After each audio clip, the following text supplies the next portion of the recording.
I was getting stomach cramps. I was going to the bathroom more often, but I didn't understand what was going on. My foot fell asleep, which was strange because I was actually running at the time, and it never woke back up.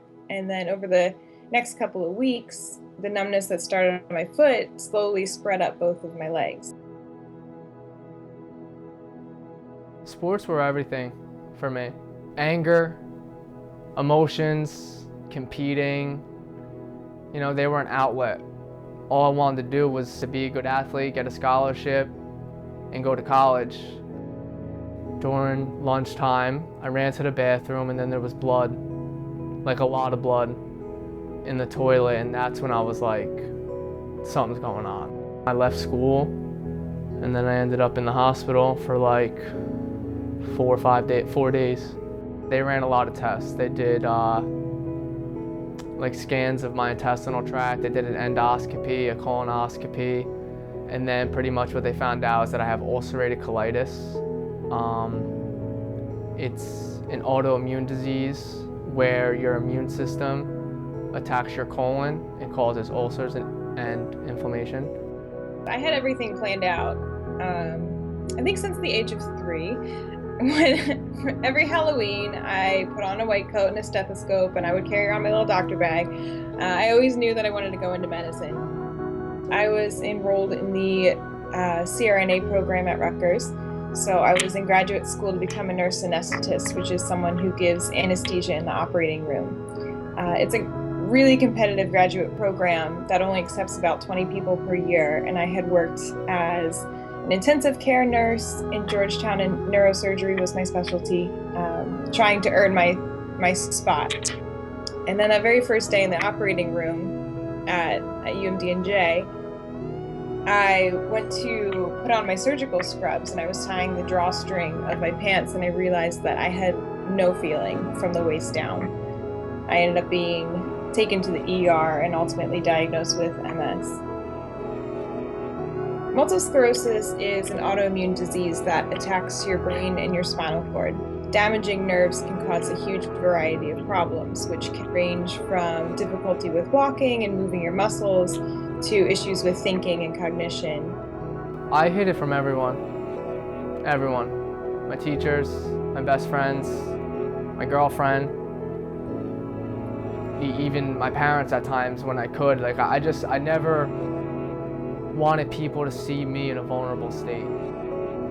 It wasn't the vision I had for myself. I certainly worry about it. Looking for a job, for instance, I didn't know, is this something I talk about? Is it something I don't talk about?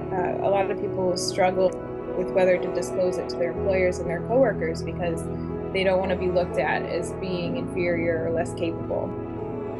I would flare up every fall and every spring. There's times where you go, nothing comes out, your stool changes, there's blood, there's severe cramps in your abdominal region, weight loss. You don't want to eat because you don't want to use the bathroom. At my worst, I used the bathroom 27 times in one day. Relapses in multiple sclerosis are any time that the body is attacking a new area of either your brain or your spinal cord. So the tricky part about it is you never know where it's going to choose to crop up and where it's going to choose to attack.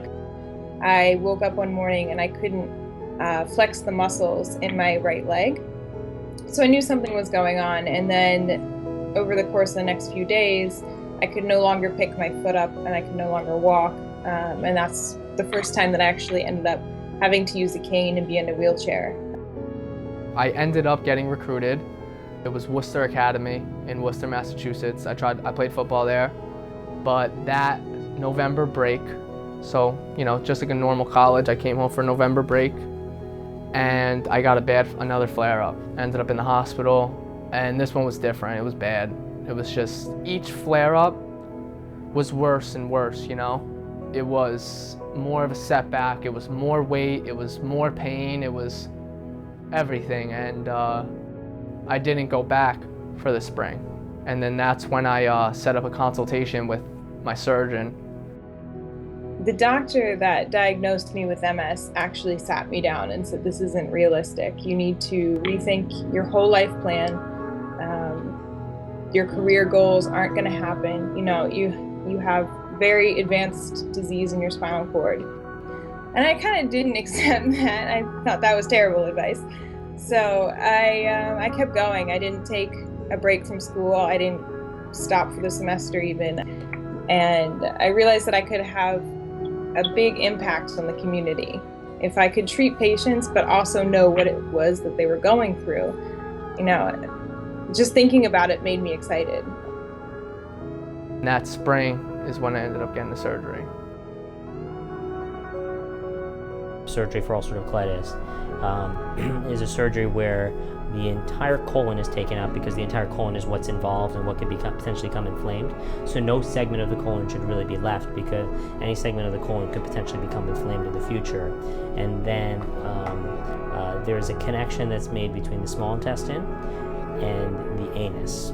So the anus is they're connected by creating what's called a pouch, or a J pouch, which mimics or creates a reservoir for stool, which is similar to the rectum. It tries to act like a rectum normally would, holding the stool before it's expelled. Right after, I felt great. I felt awesome. I ended up putting like 10 pounds on in the first 6 weeks. But something went wrong. I didn't know what went wrong at that point, but I struggled for the next 5 months. It was actually the worst 5 months of my life. I was 25 years old at the time, and MS does not shorten your life expectancy. It can take away some of the quality of your life, but it really doesn't take away any years. And I realized that it would be kind of nice to have a little extra word of encouragement on a day that I wasn't feeling good. So it's aptly named "A Letter to Myself on a Bad Day." For me right now, it's a good day. But for you, it's a crashing on the rocks kind of a day. And I know that you're worried that this is the relapse that you won't be able to recover from. And that's totally valid. The only words of advice that I could possibly offer would be to relax and wait and see what happens. Use it to connect with others, to teach, to raise awareness. Great empowerment can come from times of weakness. Never forget that I love you. You'll be okay again. When you feel like you're ready to, start rebuilding, brick by brick. As a 22-year-old kid, I've dealt with more than people do in a life. I've suffered more than people do in a lifetime. And every time I was at that point, I'd question things. What's the meaning of life? What's my purpose? What's my destiny? What's success? What is anything, When you're laying in a hospital bed staring at the ceiling and all you have is the people that are around you, your girlfriend holding your hand,